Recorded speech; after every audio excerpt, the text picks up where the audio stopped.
Hi friends, ಬನ್ನಿ ಇವತ್ತು ಸಿಂಪಲ್ಲಾಗಿ ಮಾಡುವಂತಹ ಸ್ವೀಟ್ ಬೂಂದಿ ರೆಸಿಪಿ ಯಾವ ಥರ ಮಾಡೋದು ಅಂತ ನಾನಿಲ್ಲಿ ಹೇಳಿಕೊಡ್ತಾ ಇದ್ದೇನೆ.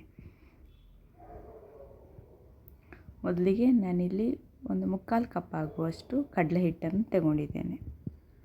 ಇವಾಗ ಇದಕ್ಕೆ ನೀರು ಸೇರಿಸಿ ಹಿಟ್ಟು ರೆಡಿ ಮಾಡಿಕೊಳ್ಳುವ. ಸ್ವಲ್ಪ ನೀರು ಸೇರಿಸಿ ಕಲಸಿಕೊಳ್ಳುವ. ಹಿಟ್ಟು ದೋಸೆ ಬ್ಯಾಟರ್ ಅದಕ್ಕೆ ಬರಬೇಕು.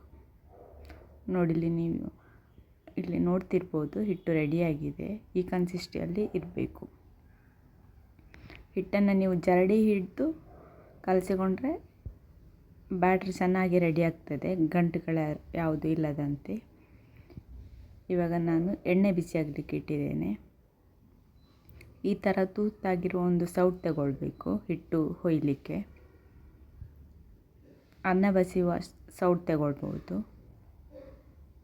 ಇವಾಗ ಎಣ್ಣೆ ಬಿಸಿಯಾಗಿದೆ. ನೋಡಿಲಿ, ನಾನು ಹಿಟ್ಟು ಹೊಯ್ತಾ ಇದ್ದೇನೆ. ನೀವಿಲ್ಲಿ ನೋಡ್ತಿರ್ಬೋದು ಎಷ್ಟು ಚಂದ ಬೂಂದಿ ಬೀಳ್ತಾ ಇದೆ ಅಂತ. ನೋಡಿ, ಪರ್ಫೆಕ್ಟಾಗಿ ಬಂದಿದೆ. ಈ ಕನ್ಸಿಸ್ಟೆನ್ಸಿಯಲ್ಲಿ ಮಾಡಿದರೆ ಆಯಿತು.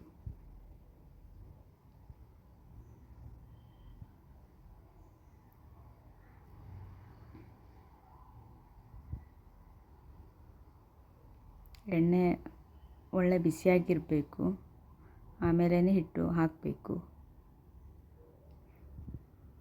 ಮತ್ತು ಇದು ಬೂಂದಿ ಸಾಗೆ ಜಾಸ್ತಿ ಫ್ರೈ ಆಗಬಾರ್ದು, ಕೆಂಪಗಾಗುವವರೆಗೆ ಬಿಡಬಾರ್ದು. ಜಾಸ್ತಿ ಕೆಂಪಗಾದರೆ ಅದು ಸಕ್ಕರೆ ಪಾಕ ಹೀರ್ಕೊಳ್ಳೋದಿಲ್ಲ. ನೋಡಿ, ನಾನಿಲ್ಲಿ ತೆಗಿತಾ ಇದ್ದೇನೆ.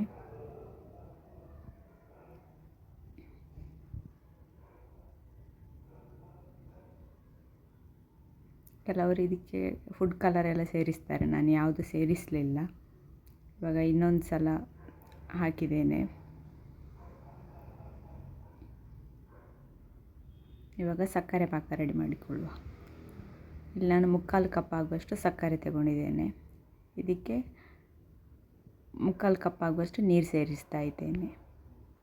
ಇದು ಒಂದೆಳೆ ಪಾಕ ಬರಬೇಕು.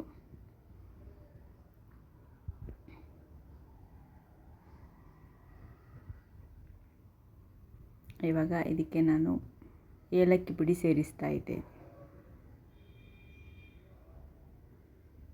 ನೀವಿಲ್ಲಿ ನೋಡ್ತಿರ್ಬೋದು, ಪಾಕ ರೆಡಿ ಆಗ್ತಾ ಇದೆ. ಇವಾಗ ಆಗಿದೆ, ಒಂದೆಡೆ ಪಾಕ ರೆಡಿ ಆಗಿದೆ.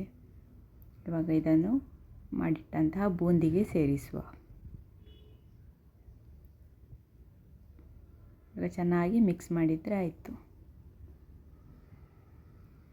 ಮಿಕ್ಸ್ ಮಾಡಿ ಒಂದು ಅರ್ಧ ಗಂಟೆವರೆಗೆ ಬಿಡಬೇಕು. ಅದು ಹೀರ್ಕೊಳ್ಳಿಕ್ಕೆ ಟೈಮ್ ಬೇಕಾಗ್ತದೆ.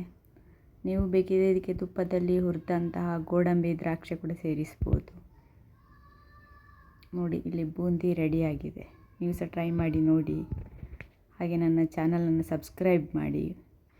ಯಾವ ಥರ ರೆಸಿಪಿ ಬೇಕು ಅಂತ ಕಮೆಂಟ್ ಮಾಡಿ. ಮುಂದೆ ಒಳ್ಳೊಳ್ಳೆ ರೆಸಿಪಿಗಳನ್ನು ಹಾಕ್ತಾ ಇರ್ತೇನೆ. ಟ್ರೈ ಮಾಡಿ ನೋಡಿ, ಹೇಗಾಗಿದೆ ಅಂತ ಕಮೆಂಟ್ ಮಾಡಿ ತಿಳಿಸಿ. ಪ್ಲೀಸ್ ಸಬ್ಸ್ಕ್ರೈಬ್ ಮಾಡಿ. ವಿಡಿಯೋ ನೋಡಿದ್ದಕ್ಕೆ ಥ್ಯಾಂಕ್ ಯು.